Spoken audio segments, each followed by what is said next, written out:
Dear viewers, আসসালামু আলাইকুম। আমার এই ভিডিওটা যারা মুসলিম সম্প্রদায়ের লোকজন দেখছেন তাদের প্রতি আমার সালাম, আসসালামু আলাইকুম। আর হিন্দু সম্প্রদায়ের লোকজনের প্রতি আমার আদাব এবং অন্যান্য সম্প্রদায়ের লোকজনের প্রতি আন্তরিক ভালোবাসা, অভিনন্দন।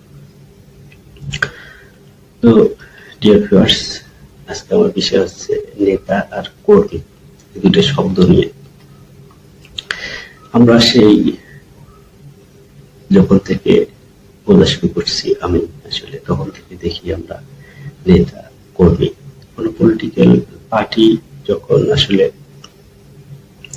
ক্ষমতায় আসে অথবা অপোজিট দল যারা থাকে, তারা সবার একটা টেন্ডেন্সি যে আমার দলের নেতা কর্মী থাকবে, আমার বাংলাদেশের 50% জনগণ আমার নেতা কর্মী হবে। যারা ক্ষমতাসীন থাকে তারাও মনে করে যে আমার যদি 70% লোকজন আমার নেতা কর্মী হয়, তাহলে আমি মনে হয় আমরা সরকারে টিকে থাকবো আমাদের নেতা কর্মী দিয়ে, আন্দোলন করে, মারামারি করে। এই যে আমাদের টেন্ডেন্সি, এই টেন্ডেন্সি থেকে বেরিয়ে আসতে হবে। যদি বলেন কেন, কিভাবে এই টেন্ডেন্সি থেকে বের হয়ে যায়, আসা যায়? হ্যাঁ, আমাদের এই টেন্ডেন্সি থেকে বের হয়ে আসতে হবে যখন যারা ক্ষমতাসীন দল থাকে, আসলে তারা মনে করে আমাদের হাজার হাজার নেতা কর্মী যদি না থাকে, যারা অপোজিট দল আছে, তারা যদি আমাদের একটু ঠুনকো আন্দোলন নিয়ে যদি রাস্তায় নামে আমাদের সরকারকে বদলি করে দেয়, এই যে একটা ভয়, যারা ক্ষমতাসীন দল থাকে তাদেরও ভয়, আর যারা অপোজিট দল থাকে তাদেরও ভয়, যদি ক্ষমতাসীন দল বিরোধী দলকে যদি নিশ্চিহ্ন করে দেয়, এই যে একটা আমাদের ইন্টারাকশন, এই ভয়ে কিন্তু সব পলিটিক্যাল পার্টি চায় আমার সারা বাংলাদেশে হাজার হাজার নেতা কর্মী থাকবে, তারা মনে করেন রাস্তাঘাট কাঁপাবে, আন্দোলন স্লোগান করে একদম তছনছ করে দিবে। এই যে আমাদের পলিটিক্যাল সিস্টেম, এই সিস্টেম থেকে আমাদের আসলে বেরিয়ে আসা দরকার। কারণ মনে করেন একটা পলিটিক্যাল পার্টি, একটা মনে করেন একটা উপজেলা চালাইতে তাদের কতজন নেতার দরকার? আমার মনে হয় 5 থেকে 10 জন তাদের নেতা হলে একটা উপজেলায় মানুষকে তাদের দলের কথা বলা, এখন সোশ্যাল মিডিয়ার যুগ, আপনারা কি ভালো কাজ করবেন বা ভবিষ্যতে কি করবেন, এটা মানুষকে বিভিন্নভাবে বলা যায়। কিন্তু এই যে আমাদের পলিটিক্যাল সিস্টেম গুলো, হাজার হাজার নেতা কর্মী স্লোগান দেওয়া, রাস্তায় নামা, একটা প্রোগ্রাম হবে, হাজার হাজার মোটরসাইকেল আসবে, রাস্তাঘাট বন্ধ করবে, এই যে আমাদের পলিটিক্যাল সিস্টেম। আর যারা ক্ষমতায় আসে তারা মনে করে আমার হাজার হাজার যদি কর্মী না থাকে, যদি অন্য একটা দল যদি আন্দোলন করে আমাদেরকে ক্ষমতাচ্যুত করে, এই যে ভয়। কারণ আমাদের এই বাংলাদেশ ছোট্ট একটা দেশ, আসলে এখানে কোন সংঘবদ্ধ গোষ্ঠী নেই যে এক একটা গোষ্ঠী আর একটা গোষ্ঠীকে তারা ক্ষমতাচ্যুত করবে, বা এটা রাষ্ট্রগত ভাবে সব দল বসে আমার মনে হয় একটা চুক্তি করা দরকার ছিল, একটা যে আমাদের দেশে যারা ক্ষমতাসীন দল, যারা জনগণের ম্যান্ডেট নিয়ে ক্ষমতায় আসবে, যারা ভুল করুক, যেভাবে দেশ চালাক তারা 5 বছর দেশ চালাক। আর যারা বিরোধী দল থাকবে, আমার কাছে মনে হয় তাদের কাজ হবে সরকারি দলের ভুল ত্রুটিগুলো আপনারা বিভিন্নভাবে প্রচার করবেন। এই প্রচার করতে যে হাজার হাজার লাখ লাখ নেতা কর্মী মাঠে নামে আন্দোলন করে, সেটা করা লাগবে না। আপনারা আপনাদের যে অল্প কিছু নেতা কর্মী দিয়ে আপনারা বিভিন্ন ভাবে উপস্থাপন করে যে সরকারি দল এটা করতেছে, এটা না করলে ভালো হতো, এটা করলে ভালো হতো, ভুল ধরে দিতে পারেন। তার কারণ এটা না যে আপনি হাজার হাজার নেতা কর্মী মাঠে নিয়ে একটা ক্ষমতাসীন দলকে আপনার ইলেকশন হওয়া 2 মাস 4 মাস 1 বছর 2 বছর কথা থেকে ক্ষমতাচ্যুত করবে। আমাদের ছোট্ট দেশে একবার ইলেকশন করলে হাজার হাজার কোটি কোটি টাকা আমাদের দেশের সম্পদ খরচ। আমাদের ছোট্ট দেশে হাজার হাজার বেকার, মানুষের কর্ম নাই, মানুষ ঠিকভাবে খাইতে পারে না, আমাদের দেশে নদী ভাঙনের সমস্যা। এই দেশে আসলে পলিটিক্স নিয়ে অত মাতামাতি করার আসলে কিছু নেই। যারাই ক্ষমতা আসুক তারা তাদের কাজ করবে 5 বছর ঠিকভাবে। যারা অপোজিট দল থাকবে, বিভিন্ন দল থাকবে, তাদের কাজ হবে আসলে সরকারের ভুল ত্রুটি নিয়ে মানুষকে সচেতন করা, যে এরা 5 বছর এটা করলো, আমরা ভবিষ্যতে যদি ক্ষমতা যাই আমরা এটা করবো, দ্যাটস এনাফ। এর বেশি আসলে মাতামাতি করা বা বিভিন্ন বিষয়ে অতি উৎসাহিত হয়ে ক্ষমতাসীন দল যারা আছে তাদেরকে যদি ক্ষমতা থেকে সরে দেওয়ার ওই প্ল্যানে আপনার হাজার হাজার নেতা কর্মী রাখেন, তাহলে এটা আসলে কোনো পলিটিক্যাল সিস্টেম না। আরেকটা সিস্টেম হচ্ছে, যখন কোনো পলিটিক্যাল পার্টি তারা ক্ষমতাসীন হয়, ক্ষমতায় আসে, তখন দেখা যায় যে বাংলাদেশের প্রায় 50 থেকে 70% তাদের দলের লোক হয়ে যায়, তাদের হাজার হাজার নেতা কর্মী হয়ে যায়। আপনি গ্রামের প্রত্যন্ত অঞ্চলে যাবেন, সেখানে দেখবেন অমুক দলের কর্মী, অমুক দলের কর্মী, অমুক দলের নেতা। আসলে এই যে আমাদের ছোট্ট একটা দেশে এত নেতা কর্মী দিয়ে কি হবে আমাদের? তো তাদেরকে আমাদের কর্ম দিতে হবে। নেতা আর কর্মীর মধ্যে পার্থক্যটা হচ্ছে যে নেতা সে তো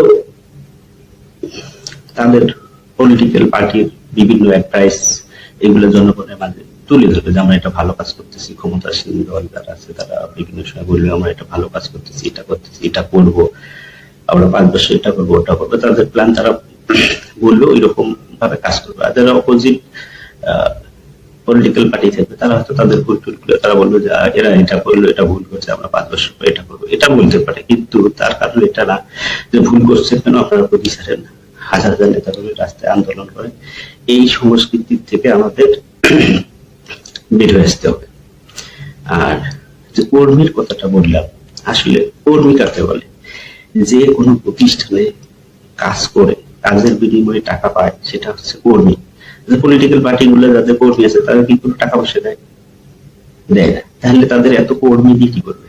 এক একটা উপজেলায় কিছু কিছু পলিটিক্যাল পার্টি আছে তাদের হাজার হাজার লাখ লাখ কর্মী। এরা কি আসলে দলের জন্য কোনো কাজ করে? হয়তো যারা পলিটিক্যাল পার্টির ভালো নেতা আছে তাদেরকে সহযোগিতা করবে সাধারণ জনগণ, তারা ভালো কাজ করবে, একটা প্রোগ্রাম করবে, সাধারণ পাবলিক ওখানে উপস্থিত হবে, যখন ওদের প্রোগ্রাম শেষ সাধারণেরা সাধারণ এদের এই এত কর্মী থাকতে পারে। কর্মীটা যখন একটা ক্ষমতাসীন দলের দেখা যায় যে তাদের এই কর্মীরা কিন্তু আসলে একটা সময় ওই ক্ষমতাসীন দলকে আসলে বিভিন্ন ভাবে জনগণকে ভুল পথে আসলে ইয়ে করে। যেমন গ্রামের প্রত্যন্ত অঞ্চলে একটা যদি ধর্ষণ হয়, দেখা যায় যে আমাদের দেশের মিডিয়া বলেন বা বিভিন্ন সংস্কৃতি এমন হয়েছে যে ধর্ষণ কে উনি হচ্ছে অমুক দলের কর্মী, তো অমুক দলের কর্মী। আচ্ছা, সারা বাংলাদেশে এত কর্মী থাকলে তাহলে একটা দলের ইমেজ এমনিতেই নষ্ট হবে। যে অন্যায় করে সে অন্যায়টাকে ঢাকার জন্য দেখা যায় যে নিজের ব্যক্তিগত স্বার্থ হাসিলের জন্য একটা দলের কর্মী হয়ে থাকে বিভিন্ন অপকর্ম করে করে ওই পলিটিক্যাল দলটাকে তারা বিভিন্ন ভাবে ডমিনেট করে। তো আমার মনে হয় এই সংস্কৃতি থেকে আসলে আমাদের বের হয়ে আসার দরকার, যেন কোনো দল ক্ষমতাসীন হওয়ার পরে তারা যেন একটা টেনশনে থাকে। এই টেনশনটা না করতে হয় যে আমরা ক্ষমতায় আছি, আমার হাজার হাজার নেতা কর্মী, লাখ লাখ নেতা কর্মী না থাকলে তো অন্য দল আমাদেরকে ক্ষমতাচ্যুত করবে। আবার যারা বিরোধী দল আছে তারাও অনেক সময় মনে করে আমার হাজার হাজার কোটি কোটি নেতা কর্মী না থাকলে আমরা মনে হয় যে ওই দলকে আমরা হ্যারেস করতে পারবো না। ভাই, এই সিস্টেম থেকে আমাদের বের হয়ে আসলে আমাদের ছোট দেশ, মানুষের কর্মসংস্থান তৈরি করেন, মানুষের কাজ দেওয়ার চিন্তা করেন।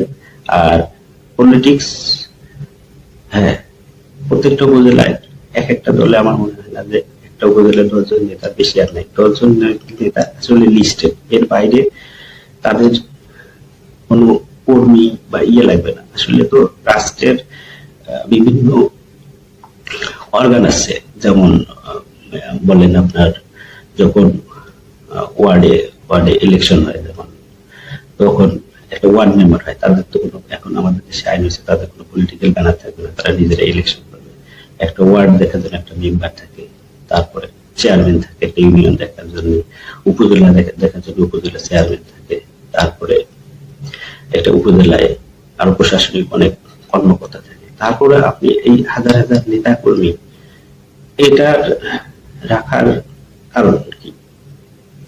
আমার মনে হয় এই নেতা কর্মীরাই, এই সমস্ত যে নেতা কর্মী থাকে, এই কর্মীরাই এক একটা দলকে ডমিনেট করে বিভিন্ন। আমার মনে হয় রাষ্ট্রগতভাবে সিদ্ধান্ত করা দরকার। এক একটা দলের এক একটা উপজেলায় কয়টা করে নেতা থাকবে, এবং ওই লিস্টেড 4-5 জন বা 10 জন নেতা একটা দলের আসলে এক একটা উপজেলায় থাকার দরকার। তারা ভুল করলে সেটা সাংগঠনিক ভাবে তাদের ওই দলের যেটা ডিসিশন নেবে সেটা হবে। কিন্তু আপনার কর্মী কি করবেন? আপনি একটা কর্মী বিভিন্ন ভাবে তারা ডমিনেট করে।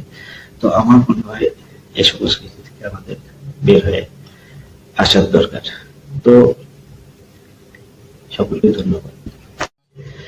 কর্মীদের আসলে বিভিন্ন সময় দেখা যায় যে যে দলের আসলে যখন আমরা দেখি যে একটা ক্ষমতাসীন দলের হাজার হাজার কর্মী তারা কিন্তু সরকারকে বিভিন্নভাবে ডোমিনেট করতে চায়। তারা হয়তো একটা চাকরি নেবে, তার পরিচিত লোকজনকে ধরে বা বিভিন্নভাবে ডোমিনেট করে আসলে যে সরকারি যে অর্গান গুলোকে আসলে এরা বিভিন্নভাবে ডোমিনেট করতে চায়, সেক্ষেত্রে অত নেতা কর্মী টাকা দেয় না।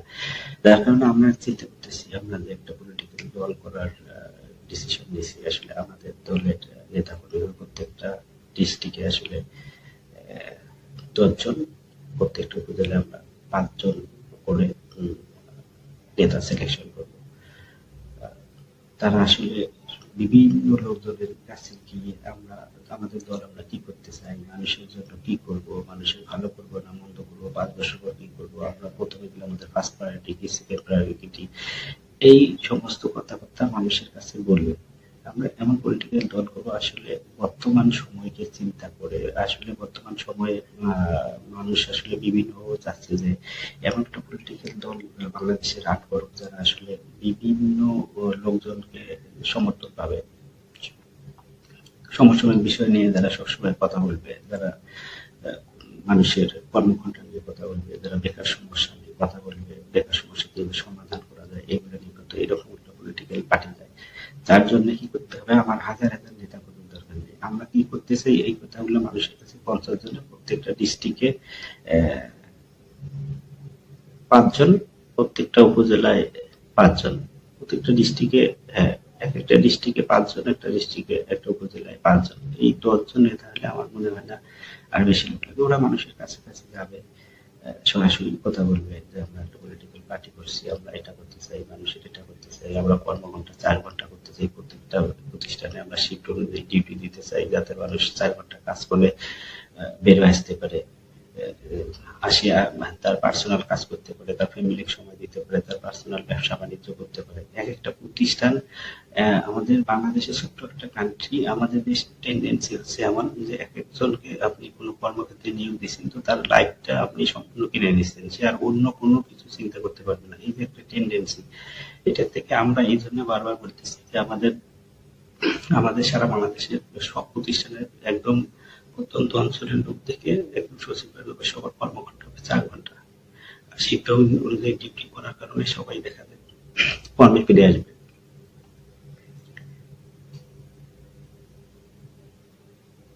সকলে ধন্যবাদ।